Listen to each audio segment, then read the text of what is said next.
Dominic Cummings gave an account of his trip to Durham during the lockdown, more than a month after his wife, Mary Wakefield, wrote about their experiences of lockdown for the Spectator magazine. Their two versions are not entirely consistent. Well, journalist and economist Guy Shone joins us now from London via Skype to bring us the latest on this scandal as it continues to take shape. Guy, great to talk to you again. Thanks so much for joining us.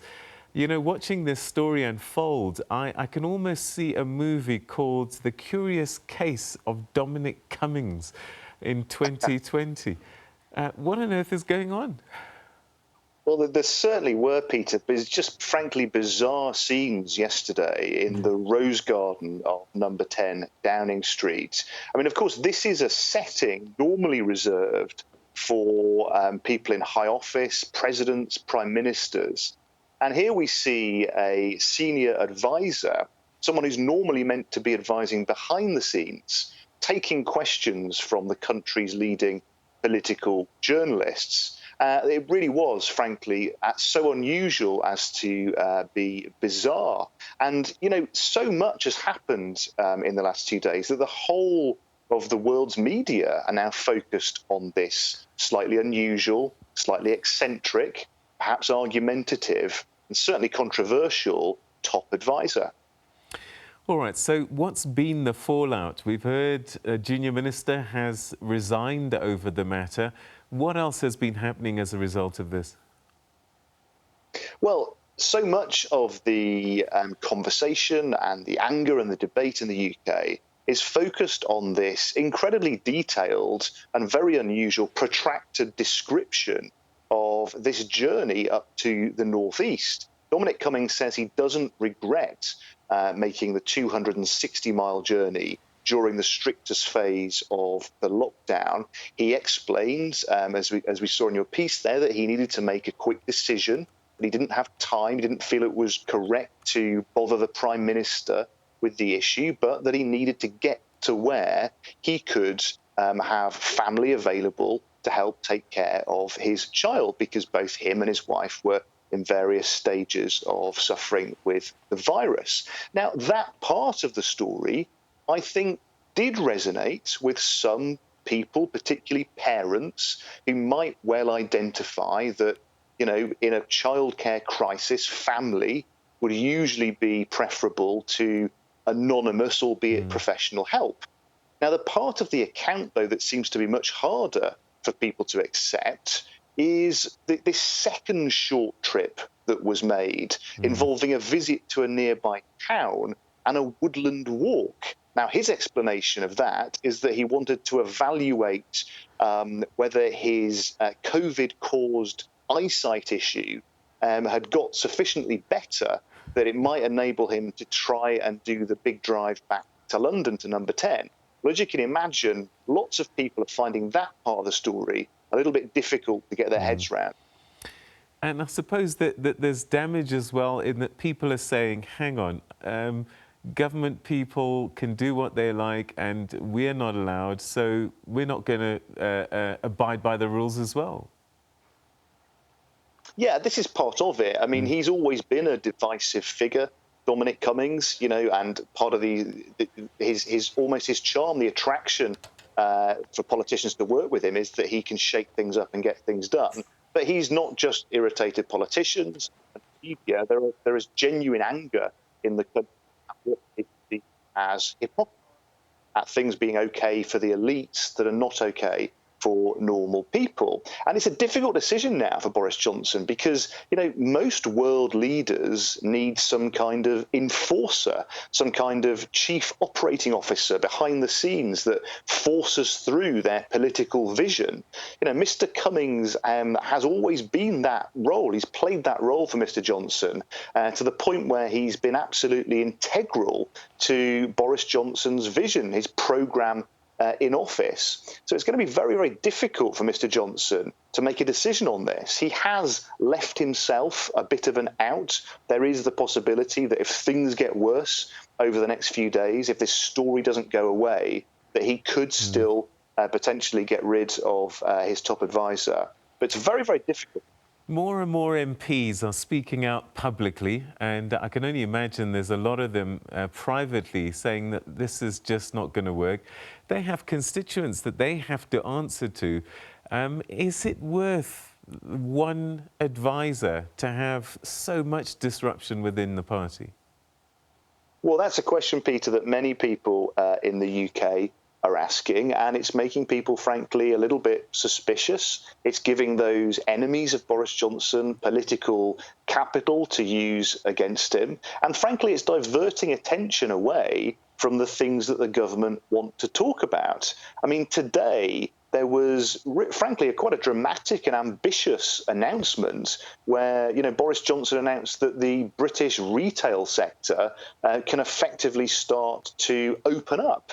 The expectation, I imagine, amongst those in government was that when that good news was announced, it would be on the front page of every paper. Instead, the Dominic Cummings story is still the top story.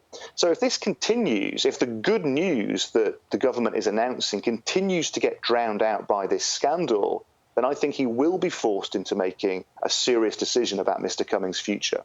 All right, I touched on it a little bit earlier on. I mean, I'm just looking at some of these statistics, and it's a YouGov poll saying that 71% of respondents said that they thought Cummings had broken the rules, 59% of people saying that he should go. And then, of course, the scientists saying that it's causing alarm for them because people might not abide by the rules, saying that if he can travel, we must as well. If there's a spike in these COVID-19 infections as a result of this disobedience, this will be disastrous for the Prime Minister.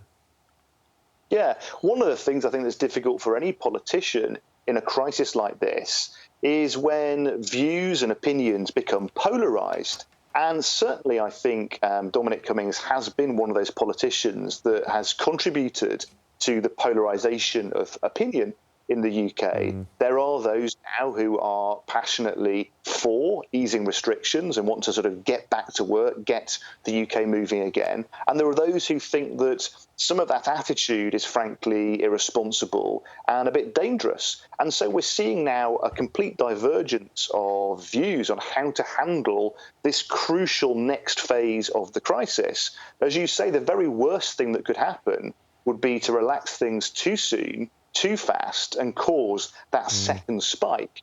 But at the same time, there are also concerns that the economy may, be irreparably damaged. That's something that could potentially cause, huge amounts of suffering to people over the long term. And as you say, the polls, the statistics aren't looking good for Boris Johnson at the moment. Also, his popularity. There are a number of polls out this week that show that his popularity, his approval rating over the last couple of months has continued to go down. Well, what happened yesterday, the debacle in the Rose Garden, certainly won't have helped that.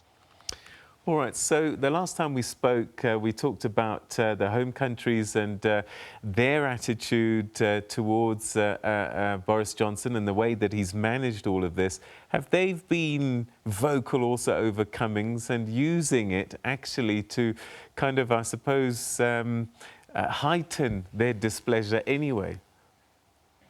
Yeah, I mean, they've been amongst the strongest critics. We've seen sort of unity and agreement, not just amongst opposition parties, amongst the politicians you'd expect to almost always disagree with Boris Johnson, but also amongst members of his own party too. That's been something that has been quite surprising.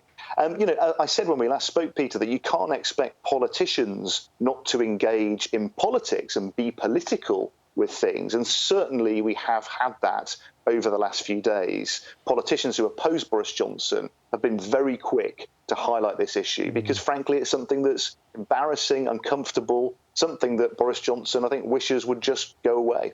All right, so Boris Johnson, for whatever reason, finding it very difficult to let go of this guy, but perhaps Cummings must be the one to step up and say, I'm going to protect my friend and walk away.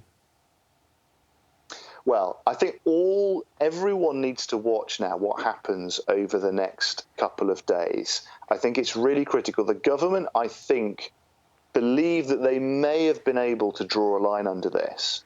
The question will be if this is still on the front pages, or if there are new revelations, or people just won't let this go over the next few days, then I think it is going to be increasingly untenable for him to remain in his post. But as I said, it's going to be a huge blow if that has to happen, because Boris Johnson relies an awful lot. You know, he is his enforcer, his chief operating officer, and also someone that shares his vision for the sort of country the UK needs to be.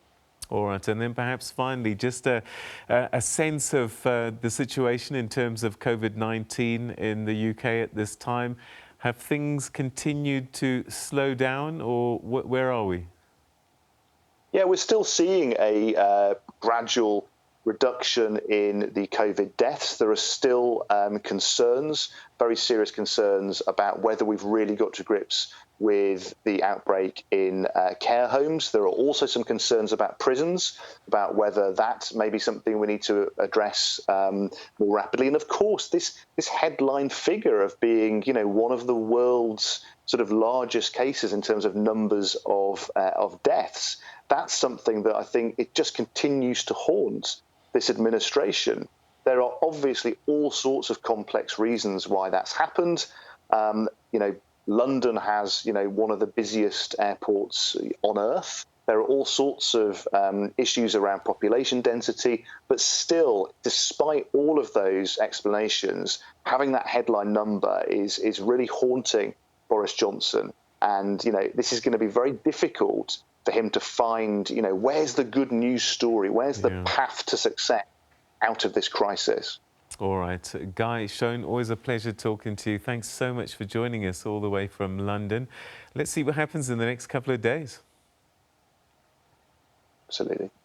All right, that's a journalist and economist, Guy Shone, via Skype from London. And just to give you the numbers there, total cases in the United Kingdom, 265,227, 4,000 new cases overnight, and sadly, 134 new deaths as well overnight. So it's the fifth highest number in terms of infections around the world, and so it's not a great picture, unfortunately, for the UK that the Prime Minister finds himself in at the moment, and also having now to deal with his senior advisor breaking the rules. And it's interesting because people have been fired for less in the UK.